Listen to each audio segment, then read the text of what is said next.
Hello दोस्तों, आपका स्वागत है आपके अपने YouTube channel power of maths academy में। दोस्तों, जैसा कि आपको पता है कि हम 12 नवंबर 2013 का सेट कर रहे हैं दोस्तों, जिसके हम क्वेश्चन नंबर 12 तक कर चुके हैं। चलिए दोस्तों, आज उसी के आगे बढ़ते हैं क्वेश्चन नंबर 13 से और देखते हैं हम कैसे उसको हलवा बनाते हैं। तो चलिए दोस्तों, आपके सामने क्वेश्चन नंबर 13 क्या कह रहा है। बहुत ही आसान सवाल है। क्या कह रहा है कि यदि x के x% का मान 36 हो तो x है। बहुत ही आसान सवाल है। Option number C is the right answer. पता कैसे, आप मुझे बताओ। x के का मतलब गुणा का x% बराबर क्या कह रहा है कि 36 हो। आप मुझे बताओ, परसेंट हटाओगे ना तो 100 से भाग करते हैं, तो यहाँ क्या हो जाएगा x into x upon 100 equal to क्या हो जाएगा 36। अब मुझे बताओ x इंटू एक्स क्या होता है, हमारा x स्क्वायर होता है। अब 100 को इधर भेज दोगे ना तो इक्वल टू क्या हो जाएगा 3600 हो जाएगा। आप मुझे बताओ, ऑप्शन देखो किस नंबर, आपसे पूछ क्या रहा है, x की वैल्यू पूछ रहा है ना, तो ऑप्शन में देखो ना किस नंबर का स्क्वायर करने पर हमको 3600 मिलता है। चीजें बराबर है ना, इक्वल टू का साइन लगा है। इसका मतलब यही हुआ कि x की वैल्यू अगर आपको फाइंड करनी है तो आप देखो ना किस नंबर का स्क्वायर करने पर आपको 3600 मिलता है। देखो लास्ट में 2 जीरो है, इसका मतलब ऐसा नंबर होगा जिसके अंत में 1 जीरो आ रहा है, उसी नंबर का स्क्वायर करने पर हमको 3600 मिलेगा। तो ऑप्शन ए और ऑप्शन डी खत्म हो गया। आप मुझे तो 50 का स्क्वायर करोगे ना तो कितना होता है, 50 का स्क्वायर कितना होता है 2500। हमको चाहिए कितना 3600। ऑप्शन बी भी गलत हो जाएगा, ऑप्शन सी की सही होना इसकी मजबूरी हो जाती। उम्मीद करता हूं दोस्तों क्वेश्चन नंबर 13 आपको बहुत ही अच्छे समझ में आया होगा। अगर समझ में आया हो तो प्लीज लाइक कीजिए और चैनल पर नए हो तो प्लीज सब्सक्राइब कर देना। चलिए बढ़ते हो क्वेश्चन नंबर 14 की ओर। तो क्वेश्चन नंबर 14 क्या कह रहा है, बहुत ही आसान सवाल है कि 272 का स्क्वायर माइनस के 128 का स्क्वायर का वर्गमूल है। दोस्तों बहुत ही आसान सवाल है। पता, ऑप्शन नंबर सी और ऑप्शन नंबर डी ऑटोमेटिक गलत हो जाएंगे। कैसे, अगर हम यूनिट डिजिट करें ना, बताओ मुझे 272 का स्क्वायर है, इसका लास्ट डिजिट जो होगा वो 2 के स्क्वायर पर डिपेंड करेगा। 2 का स्क्वायर कितना होता है 4। और सेम कंडीशन अगर इसका यूनिट डिजिट करेंगे ना तो 8 का स्क्वायर कितना होता है 64। आप मुझे बताओ, दोनों का यूनिट डिजिट सेम है तो दोनों 4 में से 4 घटाओगे ना तो लास्ट में यूनिट डिजिट क्या आएगा, जीरो आएगा। जीरो आएगा। यहाँ देखो कितना दे रखा 5 और यहाँ देखो कितना दे रखा 4, लेकिन यहाँ पर 2 जीरो दे रखे हैं ना और यहाँ पर 1 जीरो, तो इसमें थोड़ा कंफ्यूजन है। अगर मान लो 3 ऑप्शन ऐसे होते जिसमें सिर्फ जीरो ना होता तो हमें ऑप्शन नंबर कोई जो चौथा बचता है ना जिसमें जीरो आ रहा है उसकी सही होना उसकी मजबूरी हो जाती है। लेकिन यहाँ 2 जीरो हैं और यहाँ 1 जीरो। अब मुझे इसको चेक करना पड़ेगा। आप मुझे बताओ इसका क्या कह रहा है, इसका वर्गमूल है। वर्गमूल देखना कैसे, आप मुझे बताओ वर्गमूल का मतलब समझे, स्क्वायर रूट पूछ रहा है आपको। 272 का स्क्वायर माइनस का 128 का स्क्वायर आपसे पूछ रहा है, इसका आंसर कितना होगा। आप मुझे बताओ ये क्या लिखा है। अगर 272 को थोड़ी देर के लिए हम a मान लें और 128 को हम b मान लें तो क्या लिखा, a square minus B square. क्योंकि आपको a square minus B square आपने बचपन में बहुत पढ़ा होगा, क्या होता है a प्लस बी और कोष्टक में a माइनस बी। कहने का मतलब है कि दोनों नंबरों को एक बार जोड़ दो और दोनों नंबरों को घटा दो, उसका मल्टीपल होता है a square minus B square. आप मुझे बताओ 272 और 128 को जोड़ो, यही तो मतलब हुआ। 272 और 128 होता है कितना है 400 होता है। अब क्या करना, मल्टीप्लाई करना है। किसका करना है, 272 में 128 घटाना भी पड़ेगा ना, कितना हो जाएगा 144। 272 में जब 128 जाएगा तो कितना बचेगा 144। ये सब आपको आना चाहिए, जोड़ना घटाना तो आना चाहिए। अब मुझे तो 400 है, 400 किसका स्क्वायर होता है 20 का स्क्वायर। हम कैसे लिख सकते हैं, 400 किसका स्क्वायर होता है 20 का स्क्वायर और 144 किसका स्क्वायर होता है 12 का स्क्वायर। 20-25 तक तो स्क्वायर आपको आना ही चाहिए ना। अब मुझे तो ये दोनों स्क्वायर से अंडर रूट कैंसिल हो जाएगा। अब बाहर क्या आएगा 20 इंटू 12, इसका मतलब लास्ट डिजिट में सिर्फ 1 ही जीरो आएगा, 1 जीरो आएगा। Option number B is the right answer. आपको पूरा सॉल्व ही नहीं करना, अगर पूरा सॉल्व करना देख लो ना, 12 दूनी कितना होता है 24, 240 इज द राइट आंसर। बहुत ही आसान सवाल था, option number B is the right answer. चलिए बढ़ते हो क्वेश्चन नंबर 15 की ओर। तो क्वेश्चन नंबर 15 क्या कह रहा है, बहुत ही आसान सवाल है। क्या कह रहा है कि एक घन का आयतन 9 सेंटीमीटर लंबे, 6 सेंटीमीटर चौड़े तथा 4 सेंटीमीटर ऊंचे घनाभ के आयतन के बराबर है। बराबर है ना। फिर क्या कह रहा है कि घन की भुजा की लंबाई क्या होगी। बहुत ही आसान सवाल है, option number A is the right answer. पता कैसे, आप मुझे बताओ, अगर घन का आयतन की बात करें तो घन का आयतन कितना क्या होता है, भुजा का क्यों होता है, क्योंकि घन में चारों साइडें बराबर होती हैं। घन में जो सभी साइडें होती है ना, तीनों साइडें वो बराबर होती है, लंबाई चौड़ाई और ऊंचाई जो होती है वो सब बराबर होती है। आप मुझे बताओ घनाभ का आयतन क्या होता है। घनाभ में लंबाई चौड़ाई ऊंचाई बराबर नहीं होती। घनाभ का आयतन क्या होता है, LVH। अब आपसे क्या कह रहा है, जो घन का आयतन है ना, अब देखो घनाभ के आयतन के बराबर है। घनाभ का आयतन की लंबाई कितनी दे रखी है 9, और चौड़ाई कितनी दे रखी 6, और ऊंचाई कितनी दे रखी 4। इसका गुणा ही तो करना है। देखो कितना हुआ, 9 चौको 36, और 36 को आप क्या लिख सकते हो यहाँ से, देखो 36 को आप 6 गुणे 6 भी तो लिख सकते हो, और एक 6 जो ब्रेथ है वो भी 6 लिख सकते हो। आप मुझे बताओ, ये 6 आपने लिख दिया, आप 6 गुणे 6 गुणे 6 को क्या लिख सकते हो, 6 का क्यू लिख सकते हो, क्या लिख सकते हो, 6 का क्यू तो लिख सकते हो। आप मुझे बताओ ए क्यू बराबर क्या है 6 क्यू। तो यहाँ से ए बराबर नहीं पता चल जाएगा 6, जो आपसे पूछ रहा है ना कि घन की भुजा की लंबाई क्या होगी। घन की भुजा की लंबाई, चौड़ाई, ऊंचाई कुछ भी पूछे सेम ही रहती है ना। Option number A is the right answer. उम्मीद करता हूँ दोस्तों क्वेश्चन नंबर 15 बहुत ही आसान था। अगर आपको समझ में आया तो प्लीज लाइक कीजिए। चलिए बढ़ते हो क्वेश्चन नंबर 16 की ओर। तो क्वेश्चन नंबर 16 क्या कह रहा है, बहुत ही आसान सवाल है।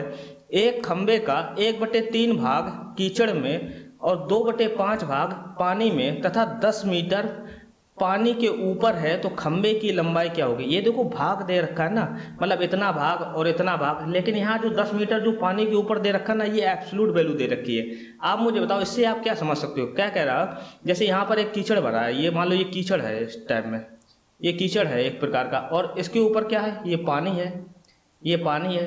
आप मुझे बताओ कीचड़ कितना है 1/3 भाग, और पानी कितना है 2/5 भाग। अब क्या कह रहा है, इसके पानी जो खंबा है, खंबे के ऊपर क्या है, ये पूरा खंबा तो यहाँ तक तो हो गए ना, कीचड़ में लगा है।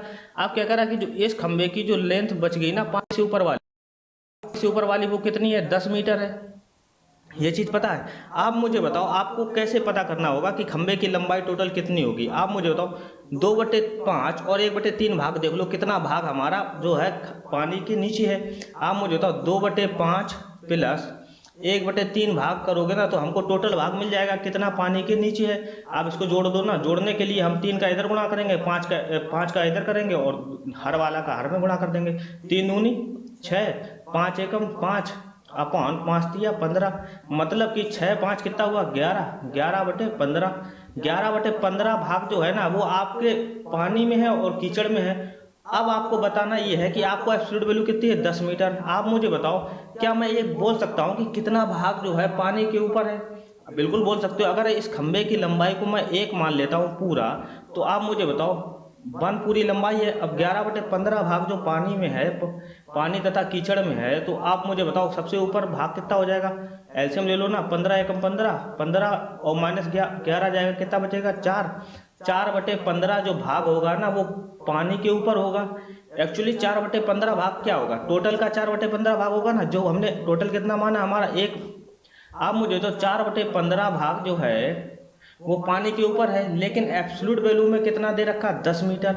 आपसे यहाँ से जो मैंने 1 माना था उसकी वैल्यू नहीं निकाल पाओगे। वैल्यू निकालोगे यहाँ से निकालोगे ना, तो 15 को इधर भेज दो, क्या हो जाएगा 10 गुणे 15, और 4 को नीचे आएगा, और 4 क्या आएगा, और 4 को क्या आएगा नीचे आएगा, 4 नीचे आएगा, अपॉन 4 हो जाएगा। आप मुझे बताओ 10 गुणे 15 कितना होता है 150, अपॉन 4 करोगे 150 अपॉन 4 से भाग दो, 4 तिया 12, मतलब 3 से समथिंग आएगा। ऑप्शन नंबर ए भी गलत हो जाएगा। 4 तिया 12, 3 हुआ 30 हुआ, 4 7 28, 37.5, मतलब 37 से कुछ ज्यादा आएगा। Option number D is the right answer. आप मुझे बताओ ना, 4 तिया 12, 3 15 हुआ, 30 हुआ, 4 7 28, मतलब 37 पॉइंट समथिंग आएगा। 37 point something option number D के अलावा कोई सही हो ही नहीं सकता। उम्मीद करता हूँ दोस्तों क्वेश्चन नंबर 16 बहुत ही अच्छे समझ में आया होगा। चलिए बढ़ते क्वेश्चन नंबर 17 की ओर। तो क्वेश्चन नंबर 17 क्या कह रहा है कि x के किस मान के लिए ए ओ बी एक सरल रेखा हो जाएगी।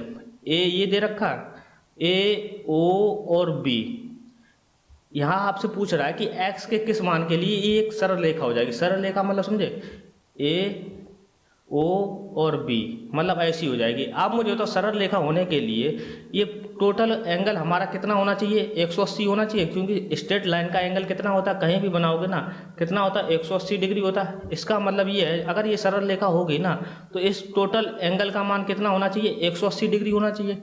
लेकिन इसमें देख कितना रहा 2x + 30। आप मुझे बताओ कहाँ गया, आप मुझे बताओ क्या कह रहा है कि 2x + 30 प्लस 2x माइनस का 50, ये जो दोनों एंगल दे रखे ना इनका सम कितना होना चाहिए 180 होना चाहिए, तभी तो ये स्ट्रेट लाइन हो सकती है। आप मुझे तो 2x और 2x कितना हुआ 4x। अब मुझे 30 और 30 में से जब माइनस का 50 जाएगा तो कितना बचेगा -20। Equal to 180। अब मुझे बताओ माइनस का 20 अगर इधर जाऊंगा ना तो प्लस का 20 हो जाएगा, तो 4x 180 प्लस 20 कितना होता है 200। यहाँ से x की वैल्यू नहीं निकल आएगी, 4 पंचे 20, 50 आ जाएगी 50 डिग्री।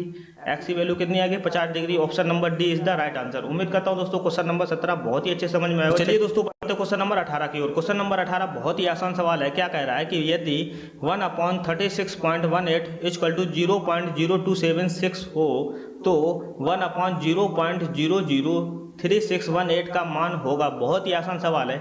आप मुझे बताओ 1/36.18 बराबर कितना दे रखा है 0.0276 दे रखा है। आप मुझे बताओ अगर ये चाहिए ना, आप मुझे बताओ अगर यहाँ दशमलव लगाता पहले 36.18, दशमलव शिफ्ट होके कहाँ चला गया 2 2 3 5 अंक बाद आगे चला गया। आप मुझे बताओ अगर दशमलव आप यहाँ लगाओगे ना 5 अंक बाद आगे, 5 अंक बाद चाहिए आगे। आप मुझे बताओ दशमलव आपको यहाँ चाहिए आपको दशमलव, तो आप मुझे बताओ 1 दशमलव हटाओगे ना तो 2 3 4 5 6 2 3 5 इकाई ढाई सैकड़ा हजार 10,000 लाख। अगर आपको 5 अंक बाद डेसिमल चाहिए ना तो आपको 1 लाख से भाग देना पड़ेगा। ये चीज़ समझ गए, 1 लाख से भाग देना पड़ेगा। तो 1 लाख से अगर आप मैंने भाग दे दिया तो आपको 1 लाख से गुणा भी करना पड़ेगा, 1 लाख से गुणा करना पड़ेगा। आप मुझे बताओ अब 1 अपॉन नीचे क्या हो गया 0.000318 इंटू 1 लाख। 1 लाख में मतलब समझे कितने 5 जीरो होते हैं 3 2 5 इक्वल टू क्या होगा 0.0276। आप मुझे बताओ इस 1 लाख को आप इधर गुणा कर दोगे ना, जो आपसे पूछ रहा वही मिल जाएगा।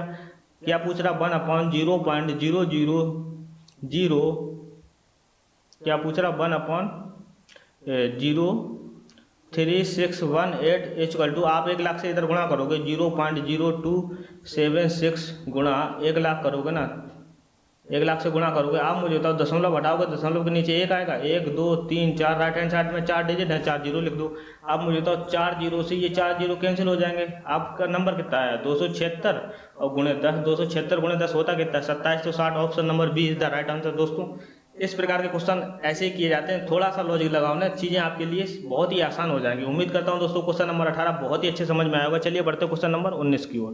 तो क्वेश्चन नंबर 19 क्या कह रहा है, एक पंक्ति में मनोज का क्रम प्रारंभ से 18वां और अंत से 13वां है। यदि पंक्ति में 6 लड़कियां हैं तो पंक्ति में लड़कों की संख्या होगी। Option B is the right answer. कैसे मैंने इतनी जल्दी फाइंड कर लिया, आपको मुझे बताओ जब भी कोई भी व्यक्ति है उसका अगर आपको लेफ्ट भी दे रखा है ना और राइट भी दे रखा है, अगर लेफ्ट भी दे रखा है राइट भी दे रखा है, यहाँ मान लो मनोज भाई साहब हैं, लेफ्ट से आपका कितना क्रम है 18वां और अंत से कितना है 13वां। आपको टोटल अगर संख्या चाहिए ना, अगर आपको टोटल स्टूडेंट चाहिए ना, अगर कोई भी व्यक्ति का जिसका लेफ्ट दे रखा राइट दे रखा तो टोटल क्या होता है लेफ्ट प्लस राइट माइनस 1। क्यों? क्योंकि आप लेफ्ट से गिनोगे ना तब भी आपको पड़ेगा। तो मनोज तो भाई साहब एक ही व्यक्ति है ना, आप 2 बार गिन रहे हो इसलिए मैंने 1 को घटा दिया। ये चीज़ आपको आसानी से पता होगी। आप मुझे बताओ लेफ्ट प्लस राइट कितना होता है 18 प्लस 13 माइनस 1। 18 प्लस 13 कितना होता है 31 माइनस 1 करोगे कितना आएगा 30। मतलब कि टोटल स्टूडेंट कितने हैं 30, जिसमें से कितनी लड़कियां हैं 6 लड़कियां हैं। आपसे पूछ क्या रहा लड़कों की संख्या, तो लड़कियां संख्या घटा दो ना, 30 में से 6 गया कितना हुआ 24। 24 इज द राइट आंसर। उम्मीद करता हूँ दोस्तों क्वेश्चन नंबर 19 बहुत ही अच्छे समझ में आएगा। चलिए बढ़ते हैं क्वेश्चन नंबर 20 की ओर। तो क्वेश्चन नंबर 20 क्या कह रहा है कि 1 डेकामीटर में कितने डेसीमीटर होते हैं। बहुत ही आसान सवाल, option number C is the right answer. मैंने प्रीवियस क्वेश्चन में आपको बताया था क्या आपको करना है milli centi deci metre deca hecto kilometre. आपको ये तरीका पता होना चाहिए, milli centi deci metre deca hecto kilometre. थोड़ी सी लाइन है आप याद कर लो। आप मुझे बताओ अगर मैं डेसी से मीटर जाऊंगा, आपसे पूछ क्या रहा है डेका मीटर और डेसी मीटर में समझ पूछ रहा है। मैंने बताया था कि डेसी से आप मीटर जाओगे तो गुणा 10 करोगे, अगर मीटर से डेका में जाओगे डेसी में जाओगे मतलब कि डेका में जाओगे तो कितना गुणा करना पड़ेगा, फिर भी गुणा 10 का करना पड़ेगा, समझे। यानी कि अगर मैं डेसी से अगर मैं डेका जाऊंगा ना तो गुणा 10 कितना करना पड़ेगा 100 का गुणा करना पड़ेगा। इसका मतलब कि 100 जो डेसी मीटर होंगे ना, 100 डेसी मीटर बराबर कितना होता है 1 डेका मीटर। ये मैंने बहुत ही अच्छे से समझा रखा है। आपसे पूछ क्या रहा कि 1 डेका मीटर में कितने डेसीमीटर होते हैं। देखो भाई साहब 1 डेका मीटर में कितने डेसीमीटर होते हैं 100 decimetre. Option number C is the right answer. चलिए बढ़ते हैं क्वेश्चन नंबर 21 की ओर। तो क्वेश्चन नंबर 21 क्या कह रहा है कि चित्र में एंगल AVD तथा एंगल CVD परस्पर हैं। आप मुझे बताओ एंगल AVD ये है ना ये वाला, और एंगल ए सी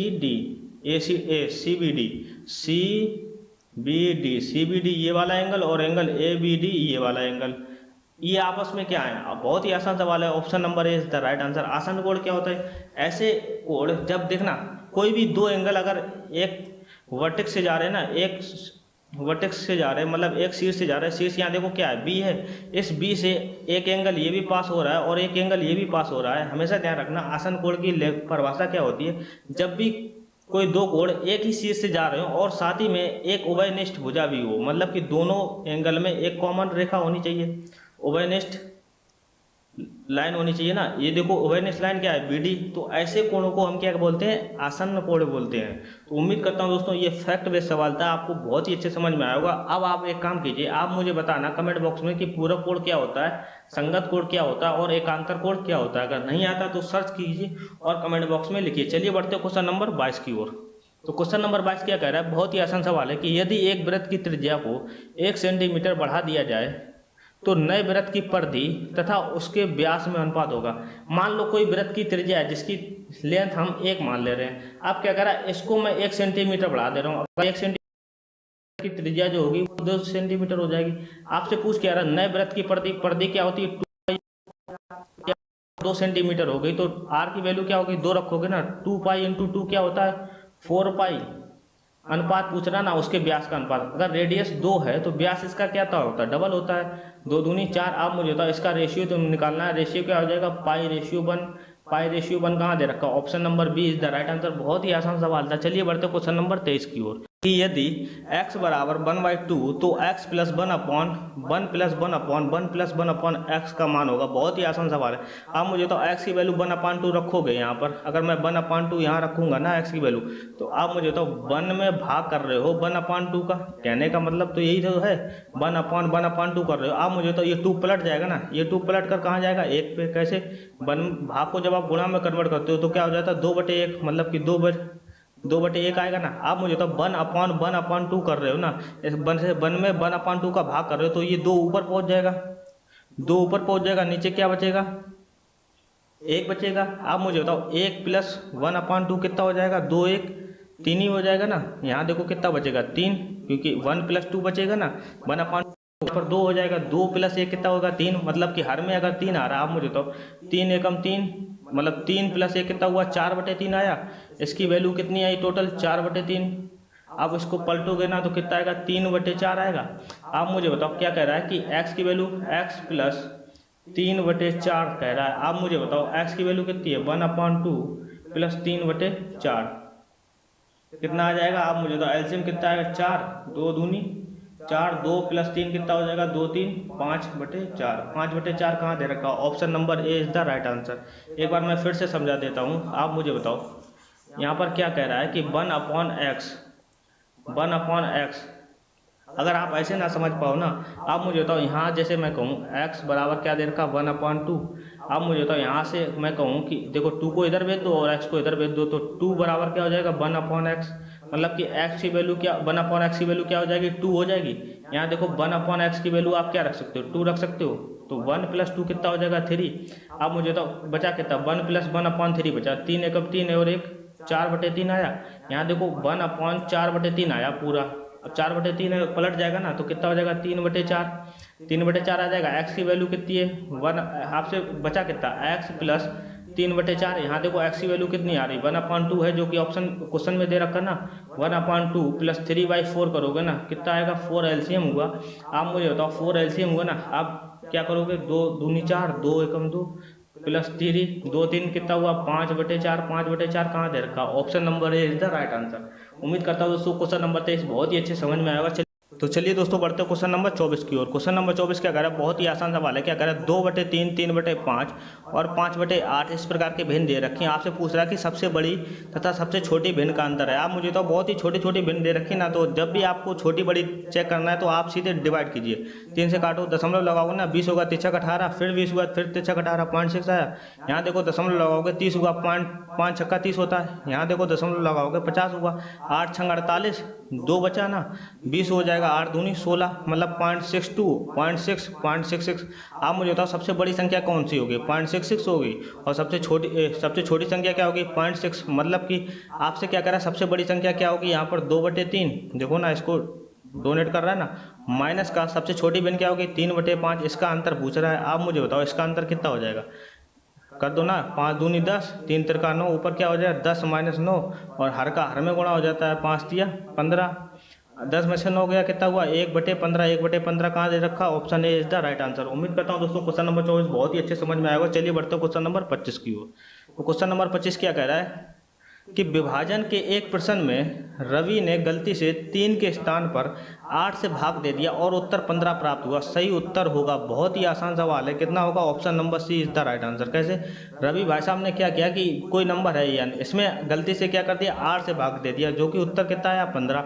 यहाँ से बताओ वो नंबर नहीं याद कर सकते, बिल्कुल 8 को इधर भेज दो ना, तो यानी 15 × 8 कितना होता है, 15 × 8 = 120। आपको सही उत्तर पता करना है ना, तो आपको भाग किससे करना पड़ेगा, 3 से भाग करना पड़ेगा ना, अगर सही उत्तर मालूम करना है। आप मुझे बताओ यानी कि वैल्यू 120 है, इससे 3 से भाग करोगे तो काट दो ना, 3 × 4 = 12, 40 आ जाएगा। सही उत्तर क्या होगा, option number C is the right answer. उम्मीद करता हूं दोस्तों क्वेश्चन नंबर 25 बहुत ही अच्छे समझ में आएगा। चलिए बढ़ते हैं क्वेश्चन नंबर 26 की ओर। तो क्वेश्चन नंबर 26 क्या कह रहा है, किसी पूर्णांक का वर्ग करने पर इकाई के स्थान पर कौन सी संख्या नहीं हो सकती, option number C is the right answer. हमेशा ध्यान रखना, कोई भी पूर्णांक है ना, किसी भी नंबर का कोई भी पूर्णांक नंबर है, इसका वर्ग करोगे ना तो कभी भी इकाई के स्थान पर ना तो 2 होगा, ना तो 3 होगा, ना तो 7 होगा, ना तो 8 होगा। ये आपको पता होना चाहिए। 2, 3, 7, 8 कभी भी इकाई के स्थान पर नहीं आते, अगर कोई भी पूर्णांक का आप वर्ग कर रहे हो।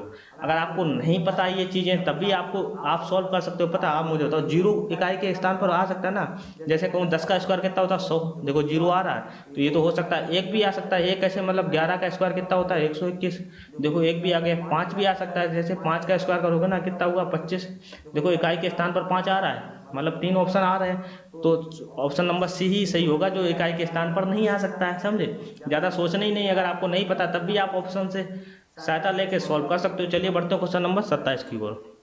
तो क्वेश्चन नंबर 27 क्या कह रहा है, 2 × 3 + 2 × 3 - 6 / 2 + 7। आपने बोर्ड मास पढ़ा होगा, बोर्ड मास बहुत ही अच्छे से है। बोर्ड मास क्या होता है, सबसे पहले ब्रैकेट में आपको क्या सॉल्व करना, पहले सबसे पहले लाइन मतलब बार, इसके बाद में छोटा कोष्टक, फिर क्या मझला कोष्टक सॉल्व करना, फिर क्या बड़ा कोष्टक सॉल्व करना, इसके बाद में फिर ऑफ को सॉल्व करना, फिर डिवाइड को, फिर मल्टीप्लिकेशन को, फिर एडिशन को, फिर सब्सट्रैक्शन को। इस प्रकार से बोर्ड मास आपने पढ़ा होगा। आप मुझे बताओ सबसे पहले यहाँ देखो क्या दे रखा, छोटा कोष्टक को सॉल्व करना है। छोटा कोष्टक क्या है 6/2 से, जब 2 का भाग करेंगे ना 6 में कितना आएगा, 2 × 6 = 3 आता है। अब आपको क्या करना है, मझला कोष्टक सॉल्व करना है। मझला कोष्टक कितना लिखा 3 - 3, 3 - 3 कितना होता है 0। आपको क्या करना है, फिर बड़ा कोष्टक सॉल्व करना है। आप मुझे बताओ यहाँ कितना आया पूरी वैल्यू, यहाँ पूरी वैल्यू कितनी आई 0 आई। अब देखो यहाँ कोष्टक लगा 2 × फिर क्या 3 प्लस क्या लिखा 2, इसकी वैल्यू कितनी है 0, 2 × 0 प्लस का 7। आपको सबसे अब क्या सॉल्व करना है, बड़ा कोष्टक सॉल्व करना है। आप मुझे तो 2 में गुणा 0 को करोगे, किसी भी नंबर का गुणा अगर 0 में करते हो वो संख्या क्या हो जाती है 0 हो जाती है। आप मुझे यहाँ कितना बचा 7 और 3 कितना हुआ 10, तो 2 × 10 कितना हो जाएगा 10 दूनी 20। Option number B is the right answer. बहुत ही आसान सवाल था, अगर आपको बोर्ड मास का रूल पता है तो आप बहुत ही आसानी से सॉल्व कर पाओगे बिना किसी गलती के। चलिए बढ़ते हैं क्वेश्चन नंबर 28 की ओर। तो क्वेश्चन नंबर 28 क्या कह रहा है कि गीता 5 किलोमीटर प्रति घंटा की एक समान चाल से चलकर 42 मिनट में घर से विद्यालय पहुंचती हैं। उसके घर से विद्यालय की दूरी होगी, बहुत ही आसान सवाल है। डिस्टेंस बराबर क्या होता है, स्पीड इनटू टाइम। स्पीड आपसे क्या दे रखा 5 किलोमीटर प्रति घंटा, लेकिन टाइम जो किस में दे रखा मिनट में, क्योंकि किलोमीटर घंटा स्पीड दे रखा है तो टाइम को भी हम घंटा में कन्वर्ट करेंगे ना, सेम यूनिट्स होनी चाहिए तभी आप डिस्टेंस ज्ञात कर सकते हो।